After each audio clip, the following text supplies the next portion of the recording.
Bismillahirrahmanirrahim. Assalamualaikum warahmatullahi wabarakatuh. Alhamdulillah, walhamdulillahirabbil alamin, wa bihi nasta'inu ala umurid dunya waddin. Asyhadu an la ilaha illallah wa asyhadu anna Muhammadan abduhu wa rasuluhu la nabiyya ba'da. Baik, pada kesempatan kali ini saya akan memaparkan sebuah presentasi saya yang berjudul Transformasi Pendidikan Islam dari kejayaan intelektual dinasti Abbasiyah hingga eksistensi pondok pesantren yang ada di Indonesia. Baik teman-teman, jika kita bicara tentang pendidikan Islam, kita tidak lepas dari masa keemasan dinasti Abbasiyah. Di sanalah melalui Baitul Hikmah, fondasi situs ilmu sains dan teologi dunia diletakkan. Menariknya, semangat riset dan ijtihad dari Baghdad ini tidak berhenti di sana saja, tetapi mengalir jauh melalui jalur perdagangan dan dakwah hingga menyentuh Nusantara. Konektivitas intelektual inilah yang menjadi cikal bakal ekosistem pendidikan kita yang ada di Indonesia. Nah, ketika ilmu dari Timur Tengah ini masuk ke Indonesia, terjadi sebuah transformasi unik. Para ulama kita mengadaptasi metodologi pembelajaran dan pengajaran tersebut menjadi model asrama yang kita kenal sekarang itu sebagai pondok pesantren. Jadi, pesantren ini sebenarnya adalah jembatan yang hebat menghubungkan warisan klasik Timur Tengah dengan kebutuhan dakwah lokal sejak masa prakemerdekaan. Pesantren bukan hanya tempat belajar, tetapi benteng pertahanan budaya kita. Dan yang terakhir, di era sekarang, tantangan besarnya ialah masalah manajerial. Bagaimana kita mensinkronkan kurikulum kitab kuning dengan tuntutan sains modern? Nah, ini sebenarnya refleksi dari semangat Abbasiyah dahulu. Melalui presentasi ini, kita akan melihat bagaimana manajemen pendidikan Islam harus dan mampu mengelola warisan sejarah tersebut agar tetap relevan, kompetitif, dan namun tetap religius di tengah arus globalisasi. Selanjutnya, sekarang kita masuk ke bagian yang menarik, yaitu epicentrum peradaban Islam pada masa Abbasiyah. Semuanya bermula dari fase rintisan pembahasan pertama. Bayangkan pada masa awal rintisan itu, pendidikan sangat sederhana, berpusat di masjid-masjid dan di rumah para ulama. Di rumah para ulama ini adalah dengan sistem halaqah. Tapi pemerintah saat itu sudah punya visi yang besar. Mereka sadar bahwa stabilitas negara butuh orang-orang terdidik. Jadi mereka mulai membangun sistem yang lebih formal dan struktur. Inilah yang menjadi batu loncatan bagi lahirnya sistem pendidikan Islam yang masif di seluruh wilayah kekhalifahan.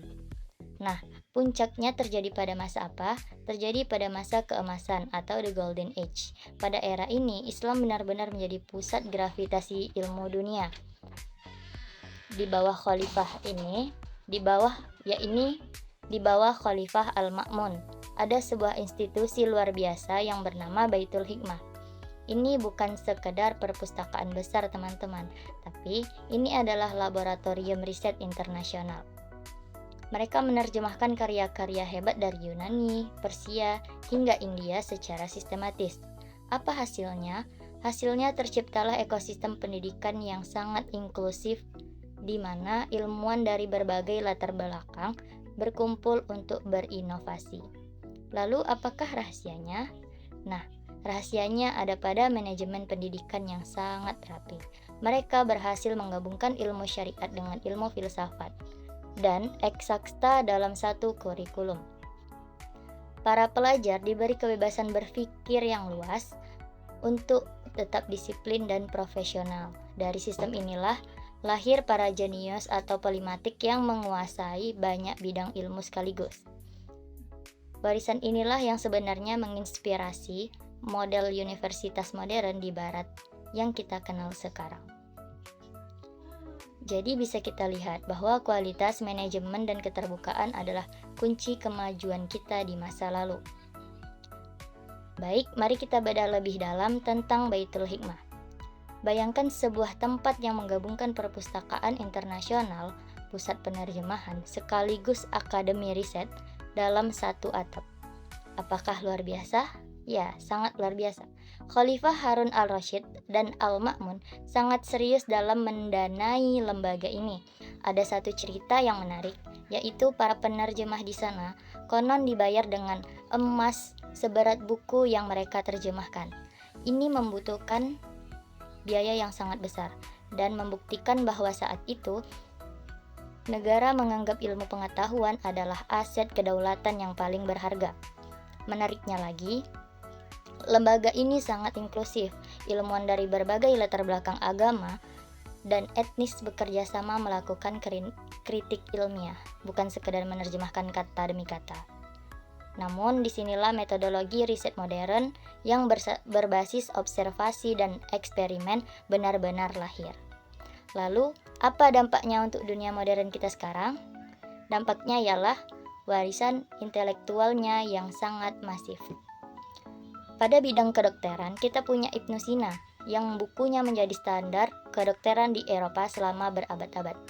Di bidang matematika, kita punya Al-Khawarizmi. Teman-teman yang suka teknologi harus tahu bahwa tanpa konsep algoritma dan aljabar dari beliau, mungkin tidak akan ada teknologi digital atau media sosial yang kita gunakan hari ini. Jadi apa yang mereka temukan? Nah, yang mereka temukan itu bukan hanya sekedar teori, tetapi solusi bagi dunia, solusi yang sangat praktis. Tidak berhenti di situ, para astronom Abbasiyah juga menciptakan alat presisi seperti astrolab untuk memetakan bintang.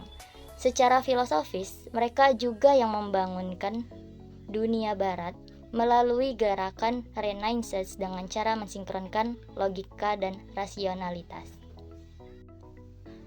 Singkatnya, peradaban Islam adalah jembatan utama yang menghubungkan pengetahuan kuno dengan teknologi yang kita nikmati sekarang.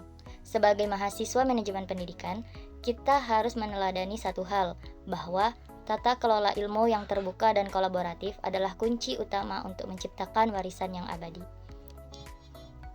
Teman-teman, sekarang kita masuk ke bagian yang mungkin akan membuat kita terkejut. Namun tidak, yakni asal-usul kata pondok pesantren. Selama ini kita mungkin mengira pondok murni dari bahasa Arab, tapi secara arkeologi bahasa, istilah ini punya silsilah yang jauh lebih tua, yaitu dari bahasa Yunani klasik. Pondokeion. Secara harfiah, Pondokeion artinya tempat yang menerima semua orang. Istilah ini awalnya digunakan untuk penginapan umum para pedagang di kawasan Laut Tengah. Lalu diserap ke bahasa Arab menjadi funduk. Nah, bagaimana bisa sampai ke Indonesia? Lewat jalur perdagangan Gujarat dan Timur Tengah. Istilah funduk ini dibawa ke Nusantara.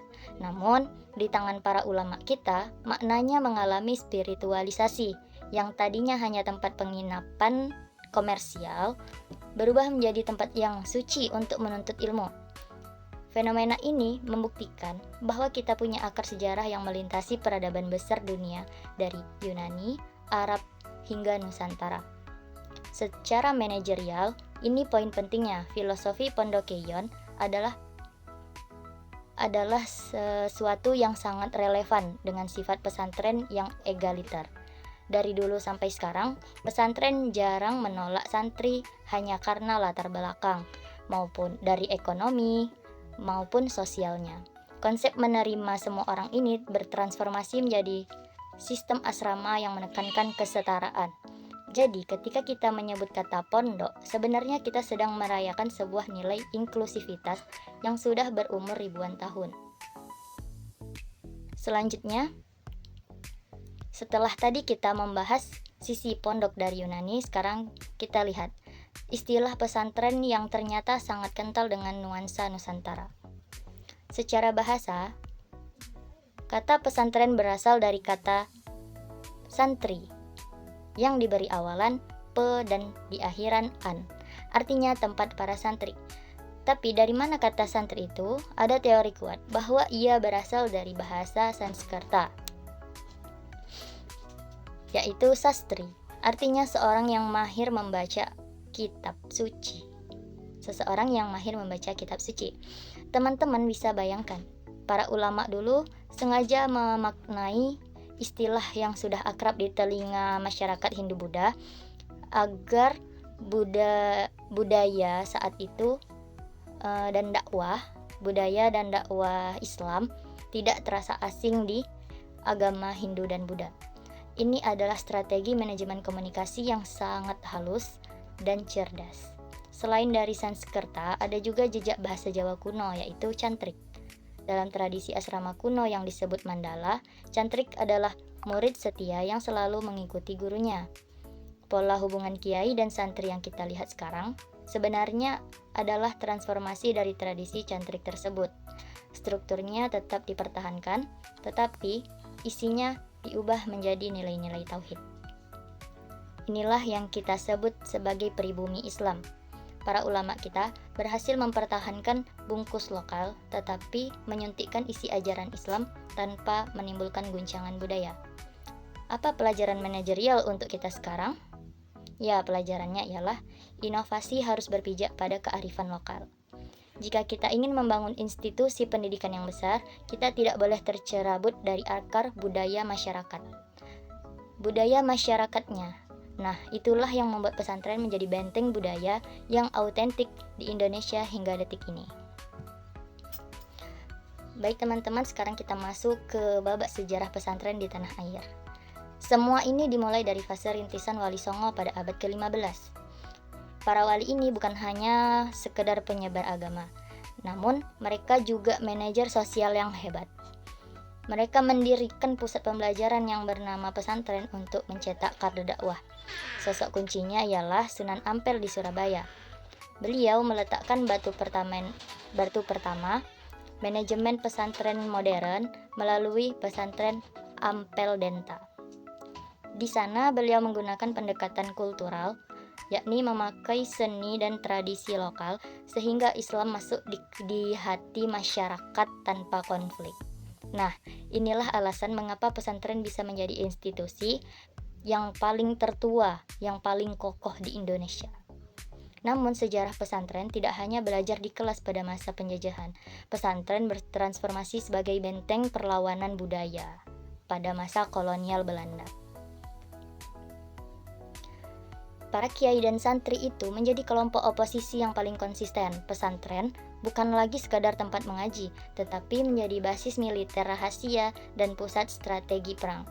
Kita pasti ingat bahwa peristiwa Perang Diponegoro dan Resolusi 1945 kenapa sulit ditebus penjajah? Nah, karena pesantren punya kemandirian ekonomi dan struktur organisasi yang sangat solid. Di tengah arus regularisasi Belanda, pesantren tetap teguh menjaga moral bangsa. Mereka mengajarkan karakter mandiri dan ikhlas sebagai lawan dari sistem pendidikan kolonial yang cenderung pragmatis. Setelah mereka menjajah, itu pada masa setelah kemerdekaan, pesantren tidak lantas berhenti. Mereka terus berevolusi, mulai memasukkan kurikulum sekolah formal tanpa kehilangan jati dirinya sebagai pusat tafakuh fiddin, atau yang artinya pendalaman ilmu agama. Jadi teman-teman, bisa kita lihat bahwa sejarah pesantren adalah sejarah adaptasi yang panjang. Dari pusat dakwah Wali Songo menjadi benteng perlawanan hingga kini menjadi institusi modern yang tetap punya akar sosiologis yang sangat dalam di Indonesia. Selanjutnya, setelah melihat sejarahnya yang panjang, sekarang mari kita bicara tentang bagaimana negara mengelola pendidikan Islam hari ini. Peran utama ini dipegang oleh Direktorat Jenderal Pendidikan Islam atau Ditjen Pendis di bawah Kementerian Agama. Ditjen Pendis ini bukan sekedar kantor birokrasi biasa, tetapi mereka adalah fasilitator yang menjabatani antara tradisi pesantren yang klasik dengan tuntutan administrasi negara yang modern. Tugasnya sangat berat, yaitu memastikan semua lembaga pendidikan Islam dari MI sampai perguruan tinggi punya landasan operasional yang legal dan berkualitas. Jadi, melalui birokrasi inilah pendidikan Islam kita bertemu dan menyatu dengan sistem pendidikan nasional secara sistematis. Poin yang paling membanggakan ialah lahirnya Undang-Undang Nomor 18 Tahun 2019. tentang pesantren, yaitu dengan undang-undang ini pesantren kini mendapatkan rekognisi atau pengakuan yang luar biasa dari negara. Ditjen Pendis bertugas memastikan ijazah pesantren diakui secara nasional, memberikan bantuan sarana, hingga mengelola dana abadi pesantren. Ini penting agar pesantren bisa bersaing secara global tanpa harus kehilangan independensinya sebagai lembaga agama. Yang terakhir, pada era digital ini, Ditjen Pendis juga melakukan transformasi besar melalui platform EMIS atau Education Management Information System. Mungkin teman-teman sering mendengar EMIS. Ini adalah jantung data pendidikan kita. Dengan EMIS, pendataan lebih transparan dan akurat. Jadi, pemerintah tidak lagi meraba-raba. Maksudnya meraba-raba itu adalah dalam membuat kebijakan, tetapi berdasarkan data real dari lapangan. Dan ini adalah bukti komitmen negara dalam membangun manajemen pendidikan Islam yang profesional, akuntabel, dan siap menghadapi masa depan. Baik, setelah kita paham regulasinya, sekarang kita lihat wajah asli pesantren di lapangan. Pesantren itu tidak satu jenis, tetapi sangat beragam. Pertama, dari segi metode. Ada pesantren salafi dan modern. Pesantren salafi adalah penjaga gawang dan tradisi. Fokusnya ialah kitab kuning dengan metode sorogan dan bandongan. Di sini penguasaan ilmu alat seperti nahu dan sorof sangat mendalam. Sebaliknya, jika di pondok modern melakukan inovasi dengan mencampur kurikulum agama dan umum. Mereka menggunakan sistem khas kelas formal, bahasa Arab dan Inggris setiap hari dan menekankan kedisiplinan organisasi. Menariknya, sekarang banyak muncul model hybrida yang menggabungkan kekuatan keduanya. Yang kedua, secara formal, kita mengenal istilah mu'adalah dan boarding school. Mu'adalah ini unik karena mereka punya kurikulum mandiri berbasis kitab kuning atau pola mu'allimin. Tapi ijazahnya diakui setara oleh pemerintah. Jadi lulusannya bisa lanjut ke universitas mana saja tanpa masalah legalitas. Sedangkan boarding school biasanya adalah sekolah umum atau madrasah yang diasramakan, yakni fokusnya ke prestasi akademik nasional dan lingkungannya tetap dijaga agar tetap religius, dan ini sangat populer di kalangan masyarakat perkotaan. Dan yang terakhir yang paling up to date adalah International Islamic Boarding School atau IIBS. Ini adalah wajah kosmopolitan pendidikan Islam kita. IIBS tidak tanggung-tanggung, mereka memakai kurikulum internasional seperti Cambridge atau IB. Bahasa pengantarnya bukan lagi bahasa Indonesia, yakni langsung ke bahasa Inggris dan Arab. Fasilitasnya sangat eksklusif, pengajarnya seringkali native speaker, dan standarnya sangat tinggi. IIBS membuktikan satu hal, bahwa tradisi asrama Islam sangat fleksibel dalam mengadopsi kemajuan zaman tanpa kehilangan ruh spiritualnya. Jadi kesimpulan keberagaman tipologi ini adalah kekayaan kita. Ini membuktikan bahwa pendidikan Islam di Indonesia punya solusi untuk semua segmen masyarakat, dari yang paling tradisional sampai yang paling global.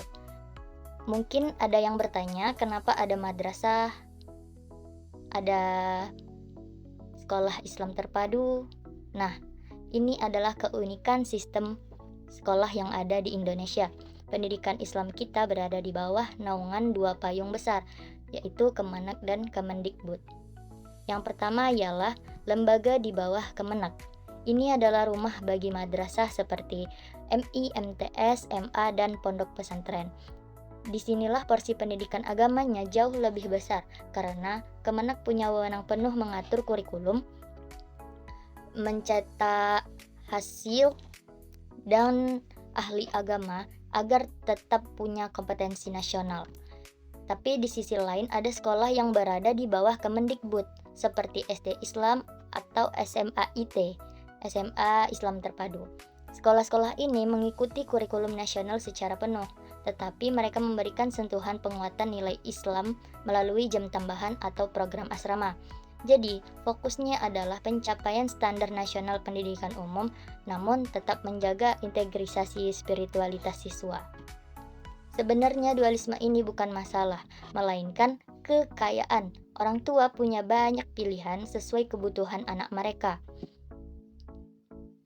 Namun, tantangan terbesar bagi kita sebagai calon manajer pendidikan adalah sinergi regulasi.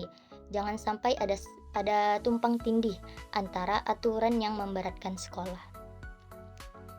Tujuannya satu, yakni agar lulusan pendidikan Islam baik dari madrasah maupun sekolah Islam punya daya saing global tetapi tetap punya akar moral yang sangat kuat.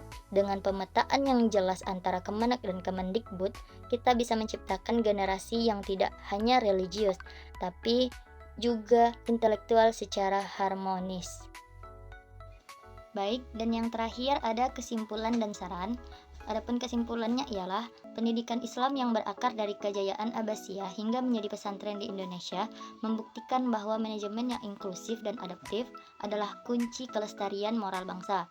Kini dengan hadirnya klasifikasi modern seperti IIBS dan penguatan regulasi negara, lembaga pendidikan Islam harus segera mengakselerasi digitalisasi birokrasi serta menyinergikan aturan antar kementerian demi menjaga standar mutu global tanpa kehilangan ruh spiritualnya. Dan yang terakhir, adapun saran, pemerintah dan pengelola lembaga pendidikan Islam harus segera memperkuat sinergi regulasi antar kementerian serta mengakselerasi digitalisasi manajemen untuk meningkatkan daya saing global tanpa mengikis nilai spiritualitas santri. Baik, mungkin hanya itu yang dapat saya paparkan, lebih dan kurangnya mohon maaf. Terima kasih kepada dosen pengampu mata kuliah Sejarah, Peradaban, dan Pendidikan Islam. Wassalamualaikum warahmatullahi wabarakatuh.